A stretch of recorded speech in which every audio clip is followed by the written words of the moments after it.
Hi guys and welcome to cricket caviar. ODI series अभी खत्म हुआ है and I am still in Sanju mania. Sanju Samson, it's been such a story about Samson. अगर आप देखो तो 2014 में डेब्यू किया उन्होंने T20 में।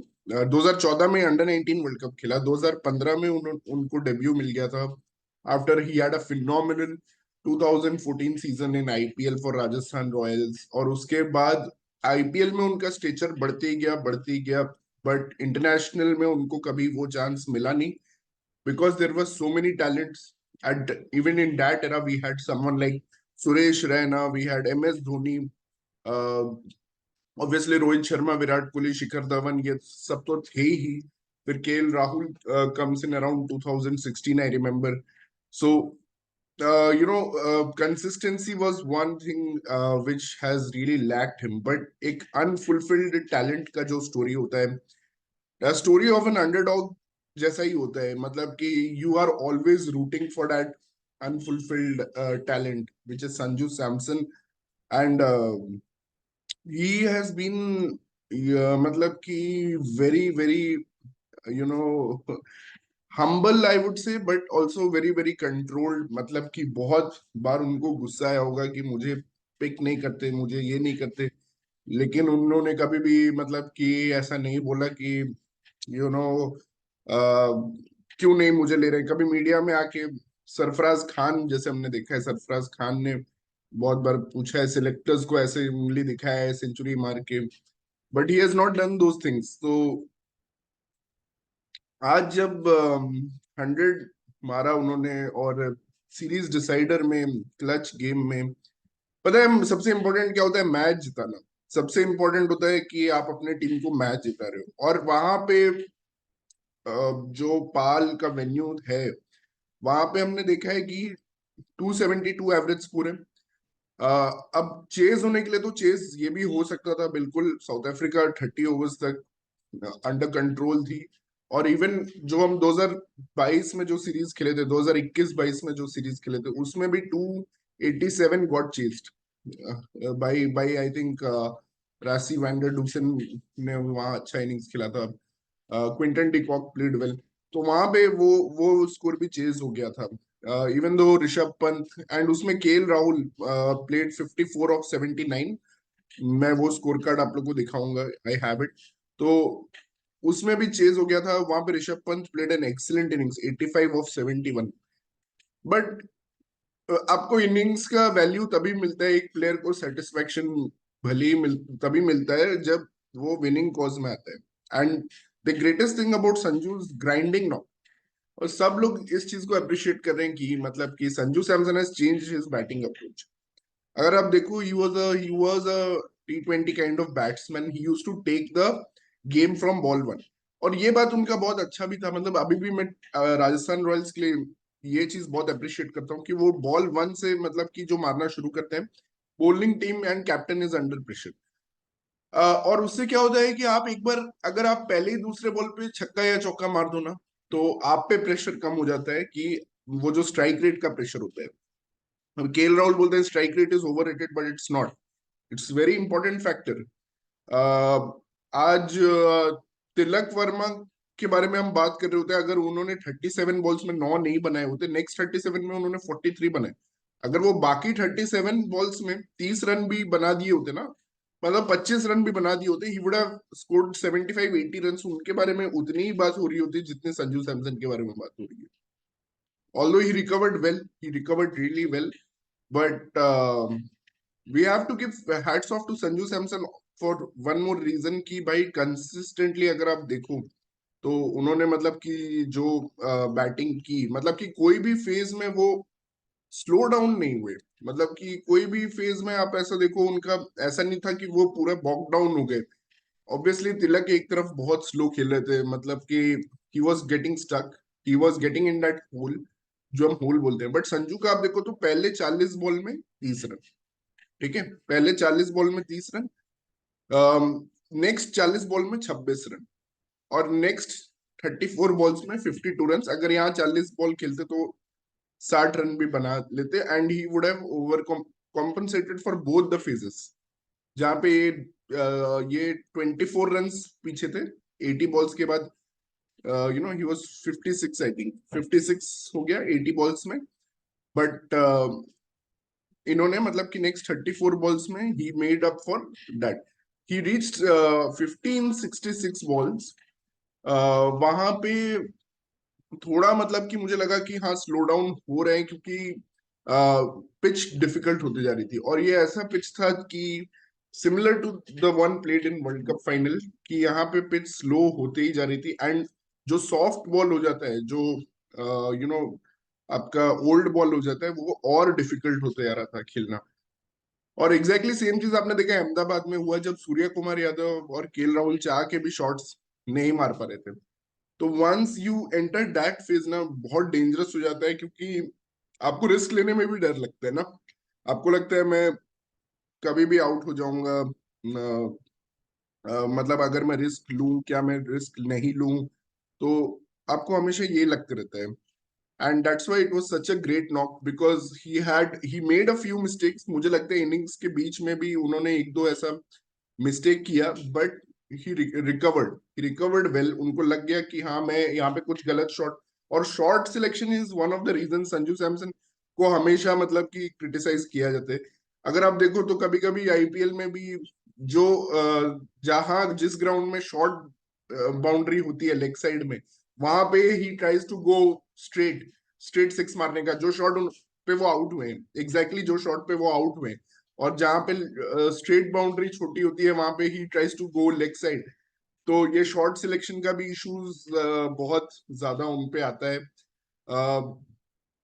बट या, तो I think Sanju Samson reached his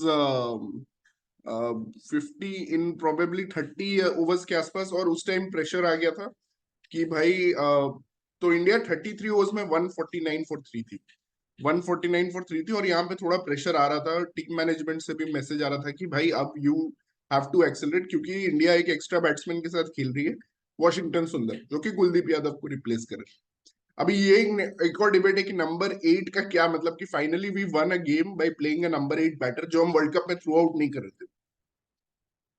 world cup में हम क्या कर रहे थे कि पहले तो हम शार्दुल ठाकुर के साथ जा रहे थे।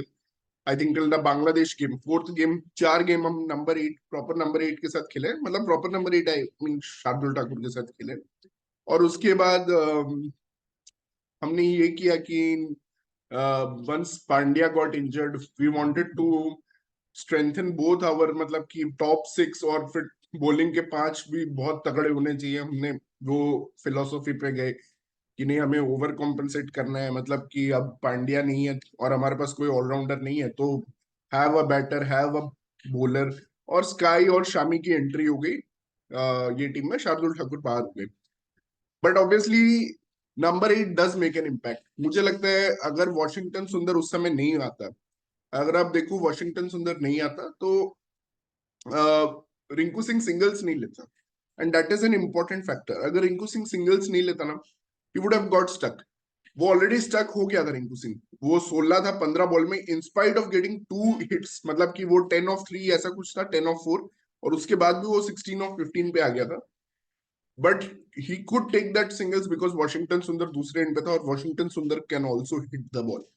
तो वहां पे उसको वो थोड़ा रिलीज मिला, एक पार्टनरशिप मिला for the 7th wicket. But coming back to Sanju Samson, you know 30 overs में उसने 50 रीच किया। He had started batting from fifth, fourth और fifth over, obviously he came at number 3। और जब वो नंबर 3 पे आया था, मुझे आज फीलिंग आ रहा था उसी दिन की, भाई आज ये बैटिंग करेगा। He has changed his approach. I have seen he is taking very measured, playing the ball to his merit, not going for anything extravagant. और मतलब कि जो 26 ओवर उन्होंने बैटिंग किया, मतलब 4 to 30 ओवर्स, उसमें उन्होंने, आप सोच सकते हो, सिर्फ 66 बॉल्स खेले, मतलब कि 11 ओवर उन्होंने खेले। और बाकी 15 ओवर केएल राहुल और तिलक ने खेले। मतलब they consume, they were hugging the strike. And सबसे फ्रस्ट्रेटिंग चीज ये होता है कि जब बैट्समैन लाइक संजू सैमसन, जिसका रिदम गेम है, मतलब कि उसका ऐसा गेम है कि भाई एक बार लगना शुरू हुआ बैट से तो लगते ही जाएगा। He is like hot iron. वो लग रहा है तो लगते ही जाएगा, मतलब कि उस तरह से। तो अब क्या हुआ कि उसका मोमेंटम बहुत डिस्टर्ब हो रहा था, क्योंकि Tilak was playing dot balls. Tilak KL उससे पहले भी थोड़ा डॉट बॉल्स खेल रहे थे। And out of the 26 overs you have been on the crease, you have played only 11। मतलब कि you can see the percentage, I think बहुत कम परसेंटेज है। 50 से तो कम ही है, जो भी परसेंटेज हो। ठीक है, तो एग्जैक्ट परसेंटेज मैं आपको बताता हूँ, 42%। ठीक है, 42% ऑफ द बॉल्स वो खेल रहे थे। तो अब प्रॉब्लम क्या होता है, he is not getting the strike. Then for the next 50 balls of his innings, what he did was, I think, spectacular। मतलब कि थोड़ा तिलक भी ने भी अटैक करना शुरू किया। उसके बाद तिलक स्टार्टेड अटैकिंग, और उसके बाद संजू ने जो इनिशिएटिव लिया।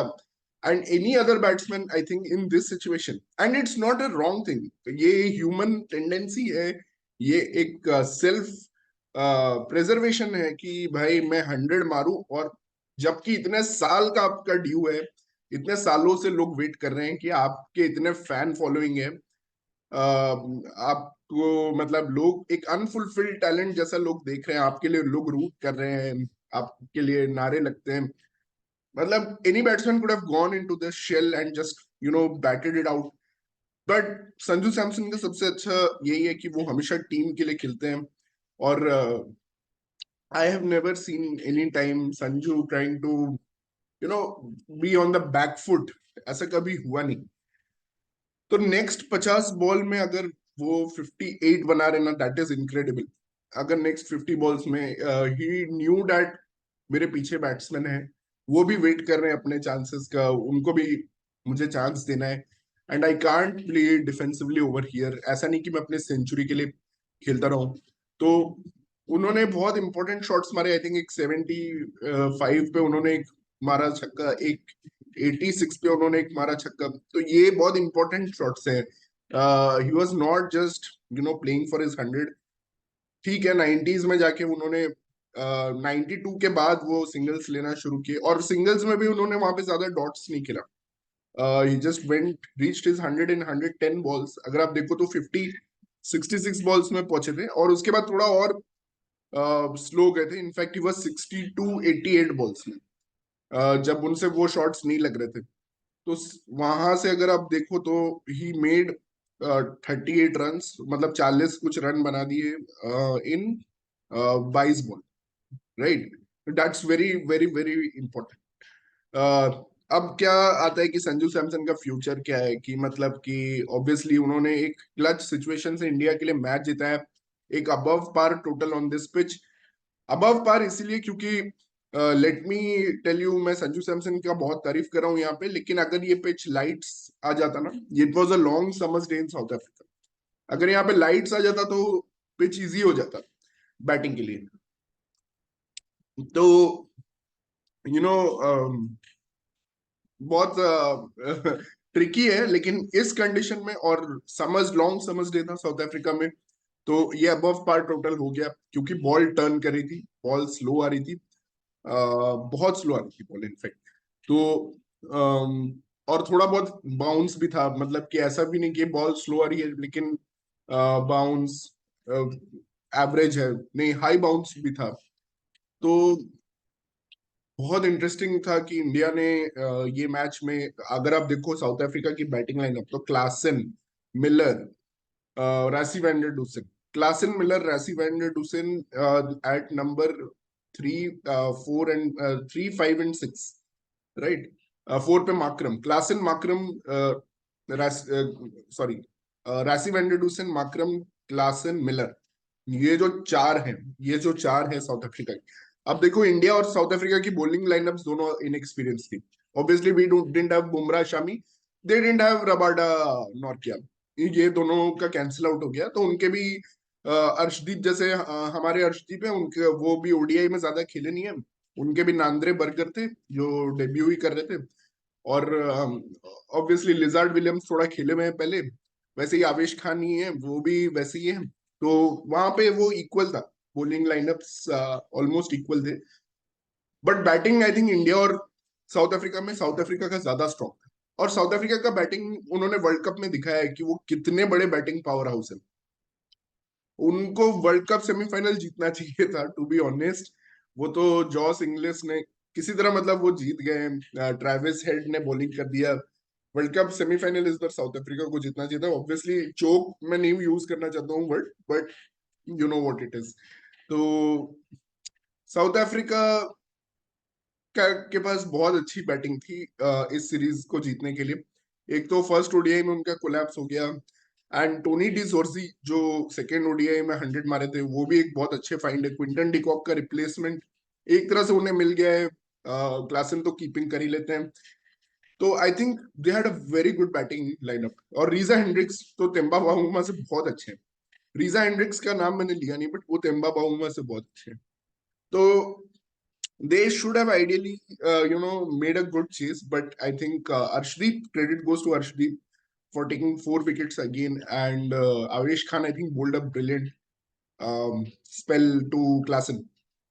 क्योंकि इजी नहीं था क्लासन को वहां पे आउट करना। Understood the pitch, slower ball डाला, and Sai Sudharsan taking that catch. और Washington Sundar 10 overs 38 for 2 after playing that cameo of 14 of 9.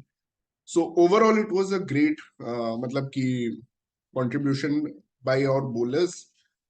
But again point आता है कि अगर बोलर्स इतने अच्छे थे तो हमें 221 वाला मैच जो पोर्ट एलिजाबेथ में हुआ था, या अभी उसका नया नाम काबेगा या कुछ GQHBRA, जो भी स्पेलिंग, तो वहां पे भी जिता सकते थे। But score board pressure matters when you have score on the board. भाई 221 में तुम्हारा, और वर्ल्ड कप फाइनल में 240 में आपका स्कोरबोर्ड प्रेशर कैसे रहेगा? नहीं रहेगा। And that's what Sanju Samson did, he added those 108 runs along with Rinku Singh, greatly helped by Rinku Singh with that 38 runs. और Tilak Varma, they added so many runs, one मतलब अगर आप इन तीनों का ही टोटल देख लो तो 200 रन इन्होंने मारे हैं, ये तीनों बैट्समैन ने।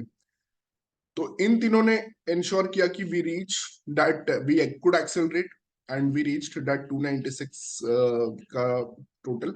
अगर आप देखो 31 to 40 ओवर्स के फेज में संजू और तिलक ने 70 रन बनाए, विच मोर और less compensated for that slow phase 21 of 30 जिसमें सिर्फ 30 रन आए थे। अगर आप फेज बाय फेज देखो इंडिया के, तो पहले 10 ओवर में 59 थैंक्स टू रजत पाटीदार, जिसको शॉन पॉलक सहवाग से कंपेयर कर रहे थे, because he was not using his feet but still able to hit some beautiful shots without, with just his hand eye coordination. तो 10 ओवर में 59 पहुंच गए थे। उसके बाद लेकिन विकेट्स गिर गए थे। रजत पाटीदार 22 बनाए 16 बॉल में। और I don't know what's his future. मुझे तो लग रहा था उसको मिडिल ऑर्डर में ट्राई करेंगे, बट उनको ओपन करा दिया ये मैच में, वो भी सीरीज डिसाइडर में। ब्रेव एक्सपेरिमेंटेशन, मतलब ब्रेव एक्सपेरिमेंटेशन तो किया है। और कभी कभी ब्रेव एक्सपेरिमेंटेशन का आपको रिजल्ट एक्सेप्शनल मिलता है। वही हुआ है कि रजत पाटीदार को ओपन कराया, संजू सैमसन को 3 पे भेजा, आपने तिलक को 5 पे भेजा। KL Rahul I don't understand क्यों है नंबर 4 पे, but I don't want in this video to talk about KL Rahul. उसके बाद आपने रिंकू को भेजा 6 पे। तो एवरीथिंग जस्ट वर्कड आउट, मतलब कि just the way you wanted. And obviously Aksar 7, Washi 8, it helps a lot to give you that depth. अब मैच जिताना बहुत इंपॉर्टेंट होता है, और ये मैच जिताया है सैमसन ने। मतलब this was a match winning, just not 100 but a match winning 100। अभी केएल राहुल के जो हंड्रेड्स हैं फर्स्ट इनिंग्स में, अगर आप देखो तो एक इंग्लैंड के अगेंस्ट है पुणे में, आई थिंक पुणे में एक 100 है, that was chased easily by Ben Stokes and Johnny Bairstow। और एक न्यूजीलैंड में which was also chased easily by Jimmy Neesham और रॉस टेलर। तो इट्स नॉट इजी कि फर्स्ट इनिंग्स में आपका 100 ना विनिंग में बदल जाए। It's not very easy, I am telling you. बहुत रेयर आप देखोगे। हाँ, रोहित शर्मा के होंगे हंड्रेड्स जो विनिंग कॉज में होंगे फर्स्ट इनिंग्स में, because is an aggressive batsman, opening करता है और there is no pressure of wickets falling down जब वो 100 मारता है। बट स्टिल रोहित शर्मा को वी हैव टू अप्रिशिएट, उसका तो टैलेंट अलग लेवल का है भाई। Most talented batsman in the entire history of Indian cricket अगर है तो रोहित शर्मा है, ठीक है। बट बाकियों के अगर आप देखो तो इट्स नॉट इजी। मतलब I know Virat must have had so many innings in the first, he can also accelerate, he has that second gear, but not easy to score 100 in the first innings in a winning cause, especially a person who doesn't know how to score hundreds. मतलब उसने international level पे कभी 100 नहीं मारा है, obviously Kerala के लिए मारा है, आईपीएल मारा है, but it's a ODI format. और अब मुझे लगता है कि यार Sanju is great in ODI format, may be he is, अभी जो करंट गेम है उनका that suits ODI format also, and that gives him little bit of time, shot selection उनका काफी सही रह रहा है इस फॉर्मेट में। बट दूसरा डिस्कशन ये है कि टी20 स्क्वाड में उनको लेना चाहिए या he has already missed the bus. Jitesh ने जितेश बहुत अच्छा प्लेयर है, अभी I think Indian team is going to trust only with Jitesh, go with Jitesh, unless something dramatic happens in IPL.